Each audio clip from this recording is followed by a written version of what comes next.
about my ear problems. So they started when I was really young. When I was a baby, I had a lot of ear infections and my ears hurt a lot. And they didn't know what was causing all the ear infections and things. But I went to the doctor and I wasn't hearing and stuff. And so I was having like a hard time like learning to speak.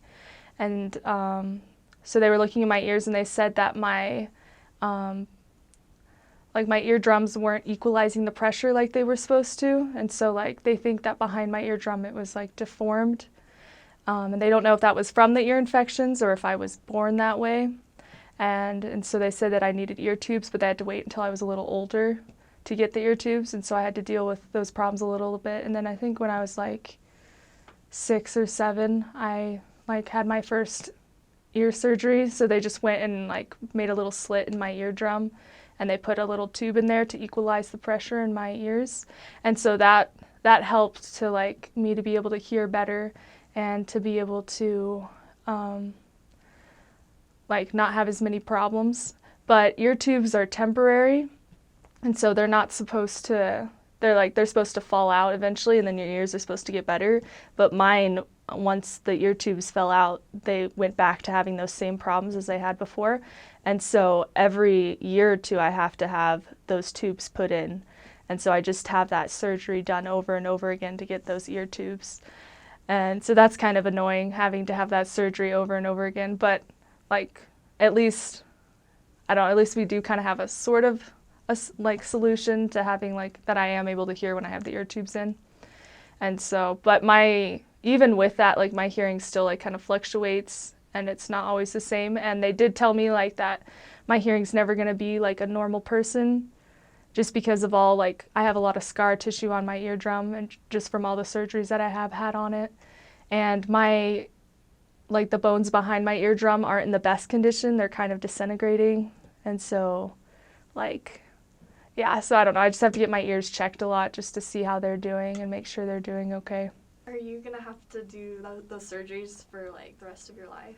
I think so, yeah, probably, unless they're able to find some way to like make it so I don't have to have those ear surgeries. Like I had a doctor who tried to take some cartilage from like the outside of my ear and try to put it into my eardrum to make it so that it would stay, like the ear tube, but it didn't work. Like it still fell out. And so, yeah, I'm probably just going to have that like for the rest of my life. But yeah, actually, I don't know, but it's interesting. The time frame of when I have to have the surgery like varies. So like sometimes it'll be as short as 6 months and it'll fall out and I have to get the surgery.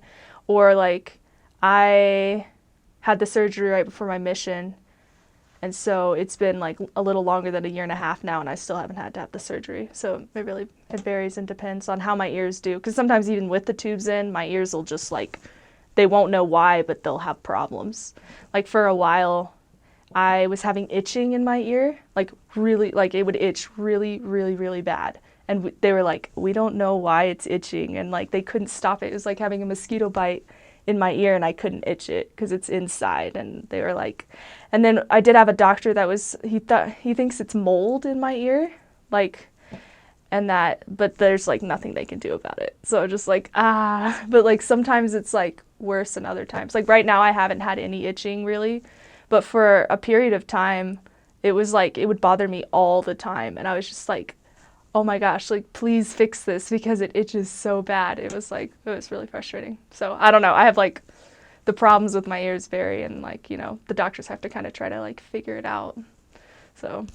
Can you tell or feel when the tubes are coming out? Yeah. So like I can tell when the tubes are coming out because my ears will start to hurt a lot and my hearing will decrease and I'll get a lot of buildup in my ears. And so then I'm like, oh no, I need to go to the doctor. And then I go to the ear doctor, and they're like, oh, it fell out. And I'm like, oh, no wonder it hurts so much. Like, that's why.